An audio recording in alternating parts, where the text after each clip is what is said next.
What's up, everybody? Back with another reaction video. In this video, reacting to Legend of Korra Season 2, Episode 3. We left off with Korra going with her uncle, um, her very evil uncle, who's trying to save the southern water tribe. Trying to bring it back to its glory of spirituality and not having the spirits attack, even though they kind of just started attacking recently. So I don't know, it's a little weird that you've been preaching this but uh, he's trying to get everything back to how the northern tribe is, where he feels it's prestige, it's class. They didn't give up on their tradition, blah blah blah blah blah blah blah. And he's gotten in the Korra's head because nobody there, which is a fact, nobody there was able to do anything to the spirit except for the uncle. So I do think there's value in learning from him, but it doesn't seem like he has taught her anything yet. I feel like the thing, and this is probably on purpose, but I feel like the thing that saved her when they went to the giant, like, spiritual dome, right? The thing that saved her was the thing she got from Tenzin. So I don't know if that's going to be an ongoing, like, theme where it's like the tools you were having were working for you. You just didn't put yourself in them. Although I do believe that Tenzin could switch up his teaching style a little bit. I feel like he's a little bit too airbender for Korra, whose personality is literally the opposite. Um, the dad is, I think, kind of backing off because, after telling about him destroying the forest accidentally, besides the warning, because he didn't heed the warnings and all this, and now you have the northern tribe troops coming in, and it's about to be a takeover. It's about to be a takeover, and for the most part, this is a 13 episode season. For the most part, Korra is gonna be complicit in it. She's going to be part of the reason why it happens, and she's gonna have to see her mistakes and take the consequences that come with it. But I understand her character, so I understand why she has to go through this. Bolin got a girl. I had to put that out there. Shout out Bolin. And there was also at the air temple, there was this woman, the statue of a woman, I believe it's a woman, with like spirits around it, similar to what we're seeing in the water tribe. So I know it's connected, but at the same time that Korra like was messing with that spiritual stuff, that glowed. It glowed. It shined at the at the air temple. So I'm interested to see that and why specifically the daughter was entranced by it. So that's everything now. That's the whole rundown. That's me getting my thoughts out. Like, share, subscribe, comment. I appreciate you all. Love you all as long as I can. Let's get into it. Damn, hostile takeover, bro. Forcing people into their homes.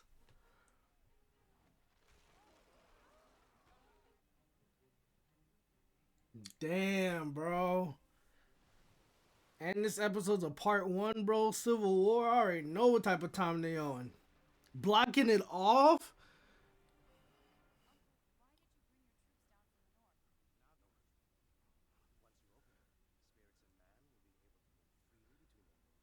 Oh, so you're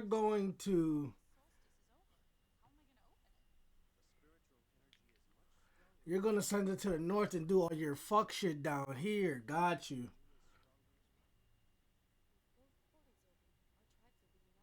Ah, the manipulation, the way he shifts the topic of focus off of what she's seeing in front of her to confuse her, bro. Like this is like, I mean, again, I'm too, you know, soon in. Hilarious. I'm too soon in, but like, how do you blame her for being manipulated? Ain't nobody really manipulate Aang like that. You know what I mean? It's just different. It's just different.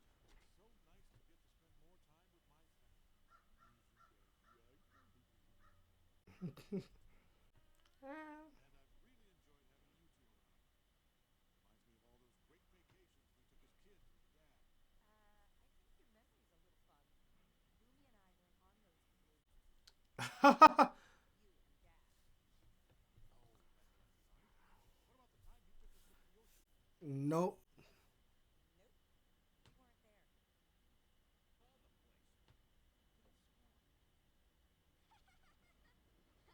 Crazy, bro. And you know what?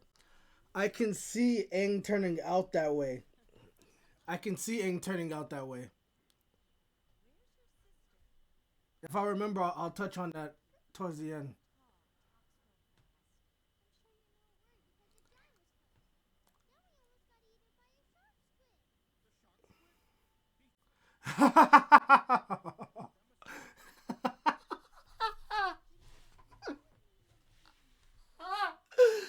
Bro, fucking Boomy.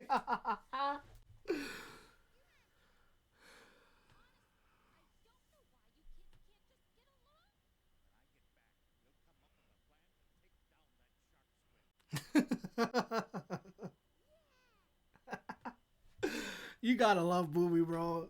I'm already messing with him.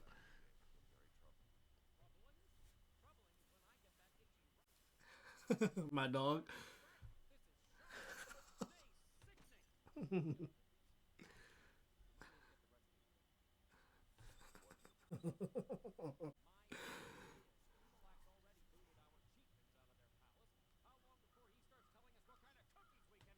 Bro, he's just wasting them. He's annoying, but I like him. He just keeps destroying things.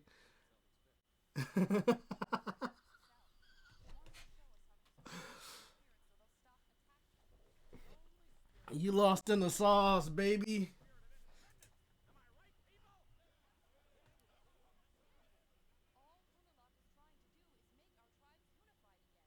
Again. Like my wealth.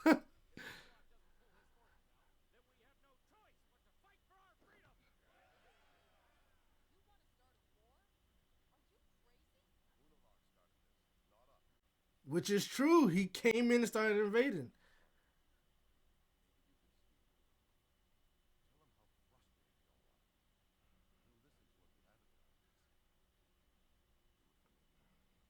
Slight manipulation.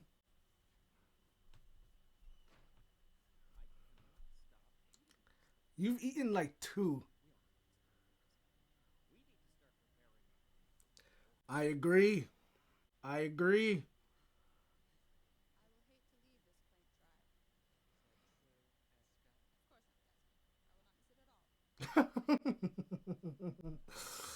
Fuck.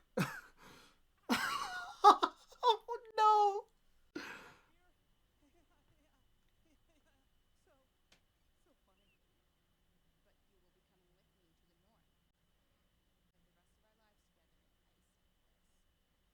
Hell nah. No.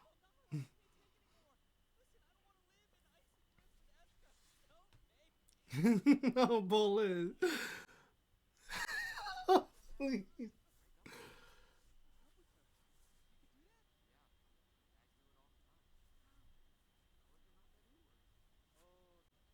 Was he like that?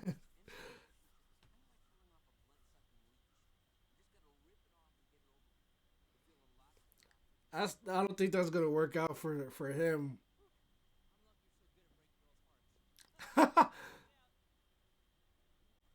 No, it's just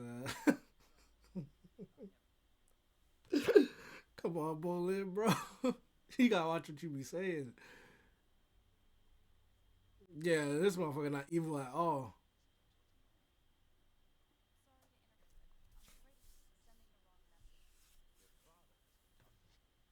Immediate manipulation. Oh no, sour skittle.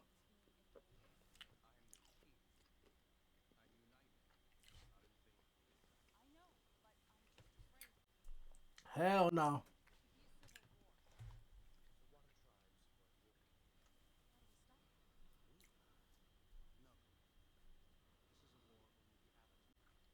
Um, she don't got all the like. it's so easy to see for everybody else, but she's just that's her uncle. She needs help. She doesn't know what to do. She's insecure. I get it, bro.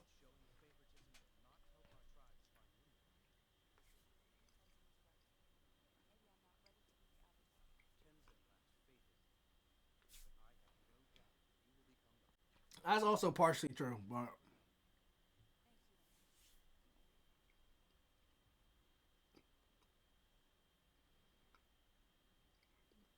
and he sent the troops right over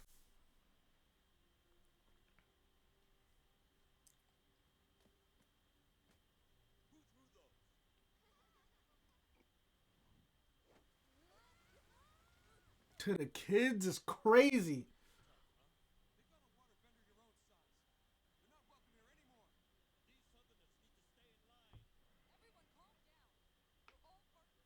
No, we not. Mm.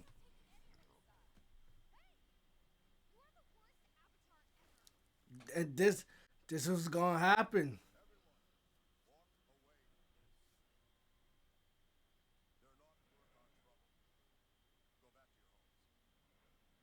A real commander though, ain't he? Oh my gosh.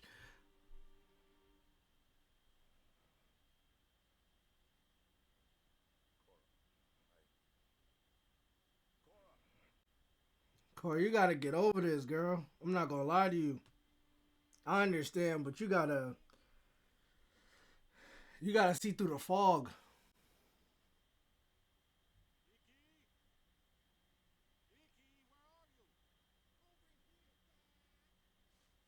Fucking boomy. Why would you even get excited? Or maybe he just sighed.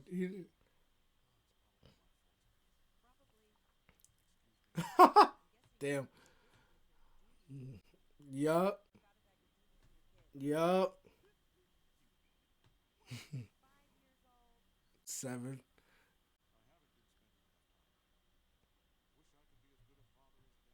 Stop saying us, bro. Saving the world, yeah.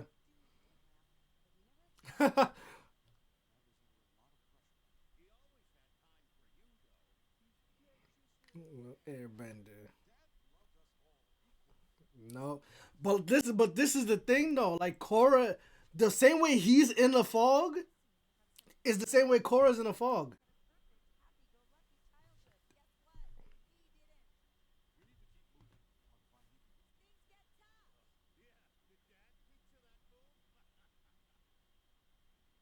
Damn, the parallels is crazy.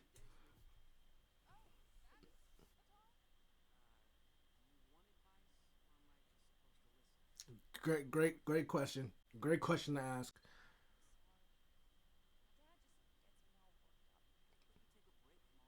But why though? I mean, I understand what they gave us, but I feel like there's more to the story.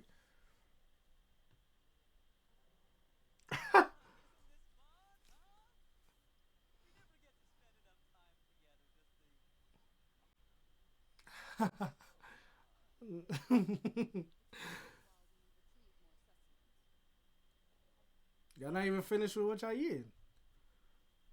Help me. Yup.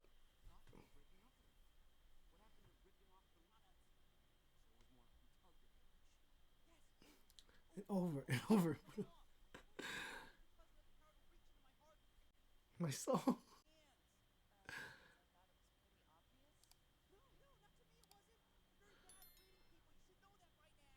You should know that by now.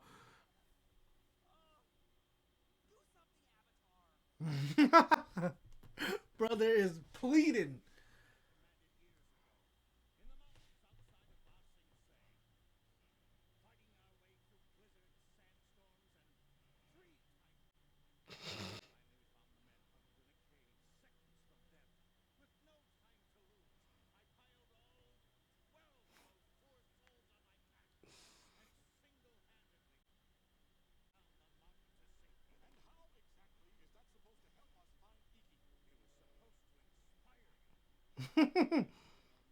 About being a leader, man.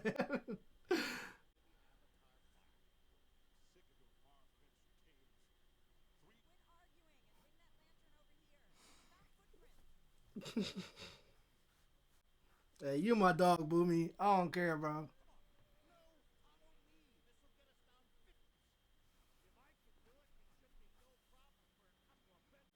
Mm.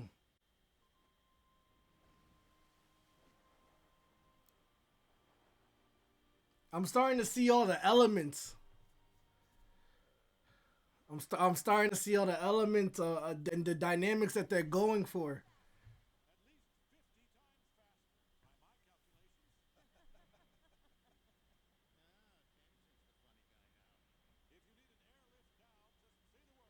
I'd rather jump into that water, brother.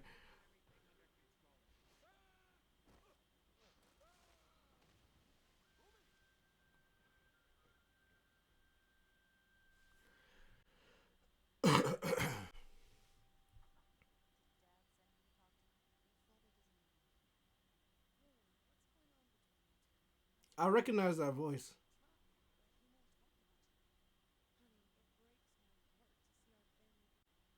I recognize that voice.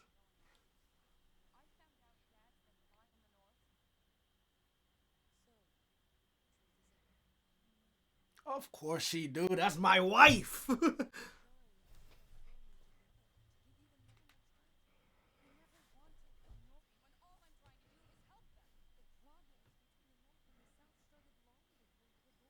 You can't just in a day. You can't just. But she a crash out.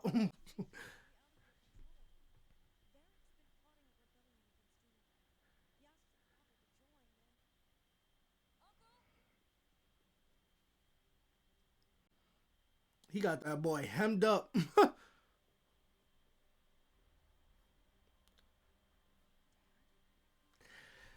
Bro is Aki though.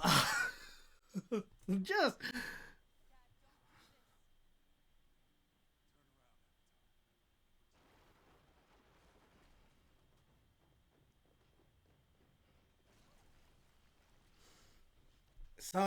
sometimes lessons gotta be learned hard way. It is what it is. That's just the truth. We aren't. You're lacking knowledge, you're lacking history and nuance and context, but you're doing it from a good place. But the road to hell is paved with good intentions, baby. You styling though, I ain't gonna lie to you. You always have.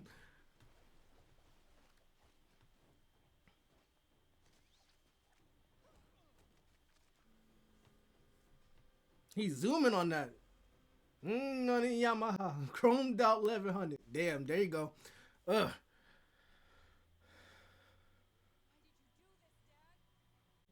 That's not even him. He,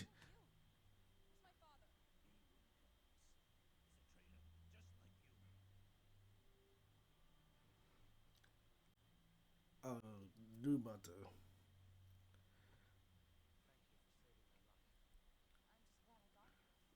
Mm, you gonna regret this.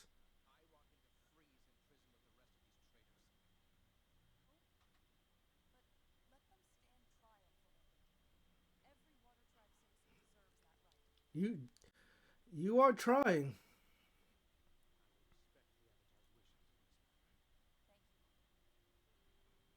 You you in the fog.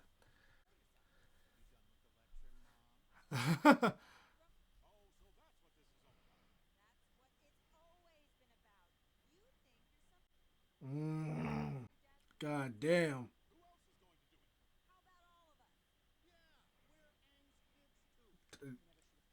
For real.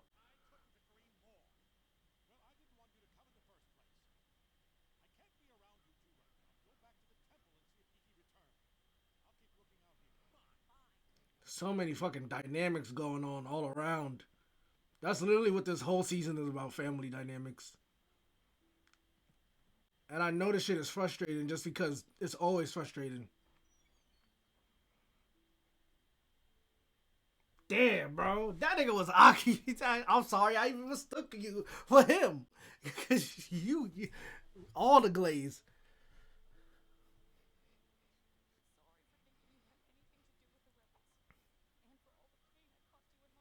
You're still in the fog.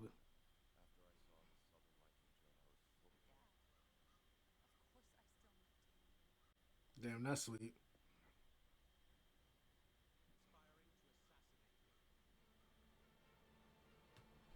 And there you go.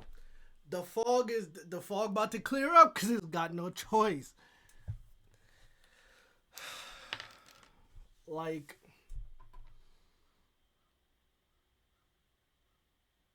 I don't even remember the point that I was saying earlier. If I get reminded, I'll bring it up at a different episode. If I don't hit it right now, but bro, like the parallels between uh Tenzin and Korra, where the way they're thinking, and I'm talking about like the way he's thinking is a way for us to peer into how he felt when he was younger, what he thought when he was younger and growing up, right?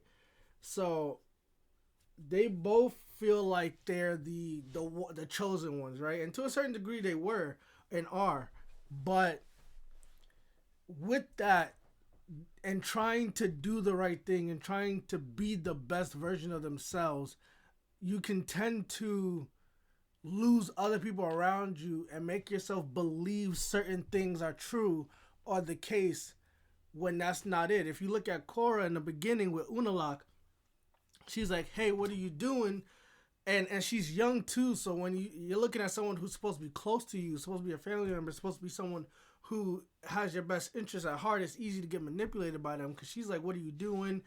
I don't know about the tribe, like the northern tribe coming in and doing this." And he's like, "But I have a special mission for you. You have to go to the northern tribe, and once you do what you did here, there, we'll be one, and we can just instantaneously travel between two spaces." She's like, "Oh, the tribes can be together. Oh, you're right." She immediately forgets the other stuff because of the way he spun it and deflected, and now she's kind of taking the side of the northern tribe, and she's not understanding. And it's because she's young. It's because she always wants to be the avatar is her detriment, right? It's part of her detriment. The fact that she always wanted to be in that position makes her try to accelerate towards that position.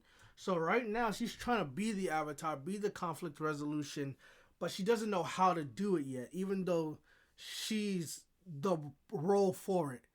Like Unalak making her kind of go against the Southern Water Tribe where she was born, where she was raised, where she the people that she knows. The Southern Water Tribe telling her that they're feeling oppressed and that they know it's gonna be. Her mom telling her that like this rivalry has gone back eons before you were born. You can't just expect people to change in a day because you're interjecting as an avatar, you know? But when her personality is being rash, is being blunt, is being forward with her thinking and with her actions, it's hard to instill that into someone, you know, like. And I understand, I can definitely see the frustration, right? Because this is how I feel about Korra right now. I'm not mad at Korra at all, but I am not on her side. You know what I mean? Like, it's like when your kid is doing something wrong and they have to learn a lesson, and it's like, I'm not mad at you because this is your personality and this was a lesson that you had to learn, but I'm not backing you because I can't support what you're doing until there's the right time for me to come in and show you why this was wrong, right? So, and I think the fog is going to start lifting in a second, possibly. It depends on how Unalak plays this, but like I can understand the frustration because if you're coming from Avatar: The Last Airbender, the way Aang was raised, we got to see an Airbender's thought process first. Even when he got crazy, right? Even when he got upset, he either had someone to cool him down or he had the teachings of a nomadic monk tribe, right? That instilled a lot of not common sense, but like thought provoking uh de-escalation, right? His whole thing was pacifist peace sort of situation. So we didn't get to watch Aang go through manipulation. Aang, and all the times I've watched it, right? And you can maybe point out little things here and there, but at no point was he facing this level of manipulation. At no point was he facing people he was close with trying to get him to do something that seems beneficial, but it's actually just an agenda. Like the things Korra is going through right now, Aang has never went through, so we never had to feel these frustrations with Aang in order to give Korra grace. So I understand why there's that frustration. People just generally don't have a good EQ. Like emotional intelligence is not high up there. But I can understand the frustration. But I'm frustrated for her, about her, with her, but not against her. It's not a frustration that I'm like, oh, you're stupid, you're dumb. It's frustration like, oh, I wish you could see what's going on because everyone else sees what's going on. And it's just very interesting to have to feel these emotions and understand, because it's very much putting you in like the parents' position and how they feel, and seeing the relationship between Tenzin, Bumi, and Kaya. I can understand that sort of relationship and that sort of tension. I think a lot of people can, and I think that's part of the reason why this season might be so frustrating for people, is because it hits a part of them that they weren't ready to look at. You know what I mean? They're thinking about how with Tenzin, he's like, oh, we had a good time. All of us was there. And they're like, we never got to go on those trips. Our childhood wasn't great. And Tenzin's denying them that fact.